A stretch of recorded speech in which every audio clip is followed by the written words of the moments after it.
Peace, y'all. Peace, YouTube world. What's good? If you subscribe to my channel, salute.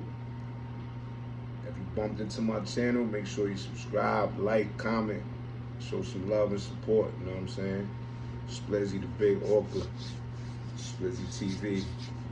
Yeah, I just want to go off of what my last video,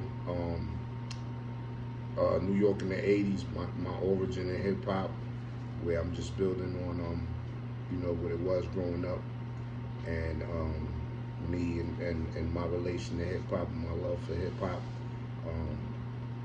Yeah, I kind of like ended it off as what we was going through in the Bronx growing up as a child, and I end up eventually moving to Connecticut, and like I said in the previous video, I brought that hip hop vibe, that energy with me. But I wanted to touch on hip hop being in my home, because in the last video I was speaking on how I saw hip hop every time I was outside or looking out the window and all that. But when hip hop came to my home, it was a whole nother thing. That's when I really was like, word, this is it.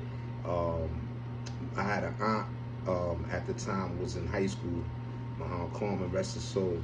So Carmen came to stay with us for a little while.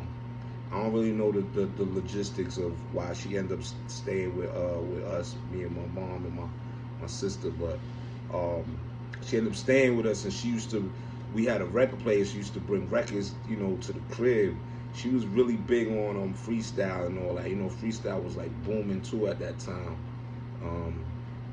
But one day she brought a record home and she played it, and I just looked at the record that was playing, and I was like, damn, the design was like, it was sky blue, and the lettering was mad colorful, like rainbow colors, and I'm like, yo, this is dope. And I'm like mesmerized just by the colors. I'm a kid still, so I'm looking at it, but the music that's coming out, and the record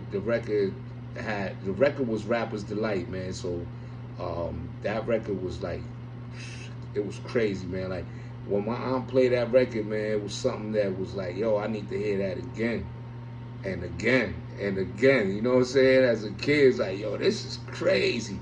You know what I mean? It's just like I already knew what hip hop was. It was ill. And I didn't know I would become somebody that would write music, and I didn't know this would be me. I just knew that the passion was there from back then. You know what I'm saying? So when I was in the house listening to that, my mom was just like, my mom wasn't really jacking hip hop and all that like that. So, but when I play that record, you know what I'm saying? My aunt come in the house, play that record, rest her soul, man. But yeah, I ended up moving to CT, and where I moved to, I didn't see hip hop. I didn't see anything. I didn't see half of what I saw in the Bronx. So it was like, wow.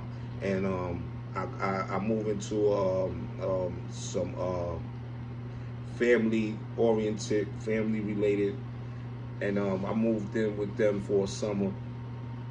And as I'm there, I'm playing. They outside. I come outside one day. I just remember coming outside, and I'm hearing music. It's music that I was hearing in the Bronx, and I just started breakdancing, or my impression of breakdancing. You know what I'm saying? So all the kids, mind you, this is the projects I end up growing up in eventually. And these are the projects, and I should start breakdancing, and everybody's like, yo, the kids is like, yo, he know how to breakdance. He look what? So people just kept saying, and the people, even the girls I lived with, in the projects, the family I was staying with, they would, yo, he know how to dance, he know how to breakdance. So everybody used to be like, yo, break that. And I'm like, damn. But I was just living out what I knew. Like that's all I was coming from was that. I wasn't doing it to impress anybody. It's just all that I used to see. You know what I'm saying? So that's when I knew it was like, yo, dang, y'all don't know about this like that, like so I was an anomaly in a place where it wasn't existent. But later I found out there were break dancers, there were b-boys, there were graffiti artists where I was at in the town. They were just older than me. You know what I'm saying? I'm like 9, 10 years old, you know, with my impression of hip hop. So, you know, as the years went by, I found out that there was, you know, the history. I found out there was b-boys and graffiti writers and MCs. That was where I was at. I just didn't know of them. You know what I mean? So, um, yeah. After that, you know, as time went on, I found myself in middle school out there, and that's when I bumped into my brother Bones and his brothers. They came from Brooklyn, so instant connection. Just having that New York, yo, you from there? Oh, word, yeah, yeah. And they Puerto Rican, and then having them with me, and then they knowing the culture, and then come to find out they was in the rapping, so they already started writing rhymes and all of that. Shout out to my brother Batty, shout out to my brother Bones, Told, whatever. We all were just, they all gave me that inspiration to be like, yo, write something. So that's when I really first touched the pen and the pad with trying to put my words together and all that. But you know, I had already absorbed so much of the music and the culture. It was like, it was just easily came to me, man. So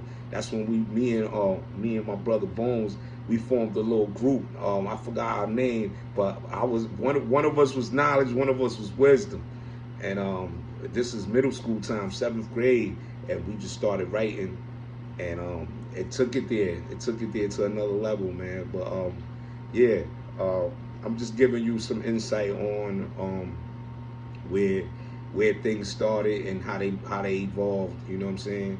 So yeah, hopefully I'm gonna give you some more in the next clip, and show you the progression and all of that, and to why splat is splat and all that.